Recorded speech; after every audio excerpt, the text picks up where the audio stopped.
SS and staff అందరికీ కూడా నమస్కారం.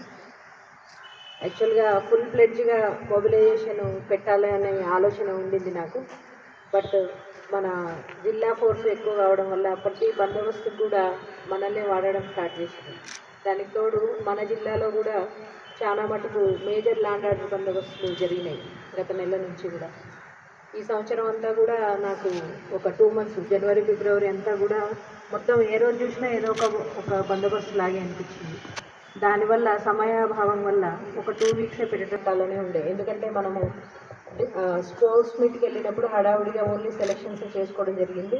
బట్ ఇది కంటిన్యూగా అంటే మళ్ళీ చేస్తాను ఖచ్చితంగా. స్పోర్ట్స్ మీట్ అండ్ మనకి ఏదైతే బడాఖానా మన కస్టమ్స్ ఏవైతే ఉన్నాయో అవి ఖచ్చితంగా ఫాలో అవ్వాల్సింది. ఈరోజు కూడా మన సోదరులు చాలామంది బందోబస్తులో ఉండడం వల్ల ఈరోజు వద్దని అనుకున్నాము. సో మనము ఆఫ్టర్ రంజాన్ మనం ప్లాన్ చేసుకుందాం. అది ఈ మొబిలైజేషన్ పీరియడ్ అంటే మొబిలైజేషన్ అనేది జనరల్గా ఏఆర్ డ్యూటీస్కి సివిల్ డ్యూటీస్కి చాలా డిఫరెన్స్ ఉంటుంది.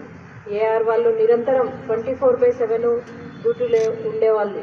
అంటే ఒక డిస్ట్రిక్ట్ ఎస్పీకి ఒక యూనిట్ ఆఫీసర్కి ఐస్ అండ్ ఇయర్స్ ఎస్బీ అయితే హ్యాండ్స్ మీరు లేకపోతే నేను ఏ బందోబస్తు కూడా చేయలేను. నేను వచ్చిన ఈ 9 నెలల్లో ఏ రోజు కూడా నా నమ్మకాన్ని వమ్ము చేయకుండా ప్రతిసారి కూడా మేమున్నాము అనేసి ప్రతి బందోబస్తులో కానీ ప్రతి వర్క్లో మీరు ఎప్పుడూ నన్ను గెలిపించారు.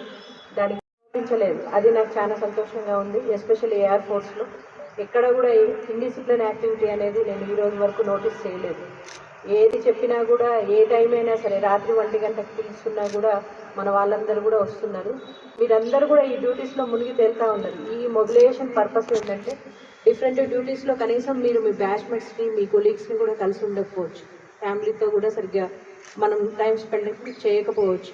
ఈ మొబిలైజేషన్ టైంలోనే అట్లీస్ట్ మన చుట్టూ ఏం జరుగుతుంది, అసలు ఇష్యూస్ ఏమున్నాయి, మన కొలీగ్స్ని కలవడం కానీ రిఫ్రెషర్ కోర్స్ ఎప్పుడో మనము ఫైరింగ్ ఎప్పుడో చేసుకుంటాము లాస్ట్ ఇయర్ మొబిలైజేషన్ టైంలోనో, లేకపోతే కొన్నిసార్లు అవి కూడా చేయని జిల్లాలు ఉన్నాయి.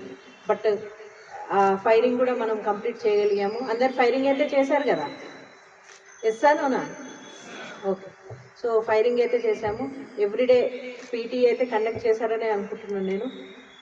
అంత హార్ష్గా కాకపోయినా, ఎందుకంటే మనకు ఎండలు బాగున్నాయి. అట్లీస్ట్ ఒక రొటీను అంటే సిస్టమాటిక్ రొటీన్, డిసిప్లిన్ రొటీన్ అయితే మీకు ఈ 2 weeksలో ఫామ్ అయిందని అనుకుంటున్నాను.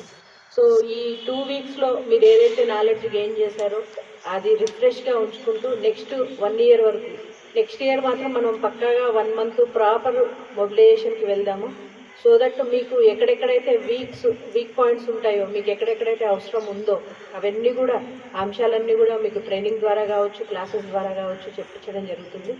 నెక్స్ట్ ఇయర్ మాత్రం ఏమి కాంప్రమైజ్ కాకుండా ఫుల్ ఫ్లెడ్జ్ మొబిలైజేషన్ మాత్రం ఖచ్చితంగా చేయిస్తానని చెప్తున్నాను. ఈ సందర్భంగా మీ అందరికీ కూడా ఈ మొబిలైజేషన్ కంప్లీట్ చేసినందుకు శుభాకాంక్షలు తెలుపుతూ, ఎవరైతే బెస్ట్గా పెర్ఫామ్ చేస్తున్నారో వాళ్ళందరికీ కూడా ప్రతిసారి నేను మీ అడిషనల్ ఎస్పీ గారికి, మీ డిఎస్పీ గారికి, మీ ఆర్ఐలందరికీ కూడా చెప్తున్నాను, వాళ్ళకి ఖచ్చితంగా కూడా మనము కమెండేషన్స్ కావచ్చు, రివార్డ్స్ కావచ్చు అన్నీ కూడా ఇవ్వాలి అనేసి. ఇప్పుడు కూడా అలాంటి వాళ్ళని మీరు ఎవరైనా ఐడెంటిఫై చేస్తే ఆఫీసర్స్ ఇమ్మీడియట్గా ఆ రివార్డ్స్కి పెట్టండి. అందరూ కూడా చాలా బాగా చేస్తున్నారు. ఇదే స్పిరిట్ తోటి మనం ముందుకు వెళ్ళాలని కోరుకుంటూ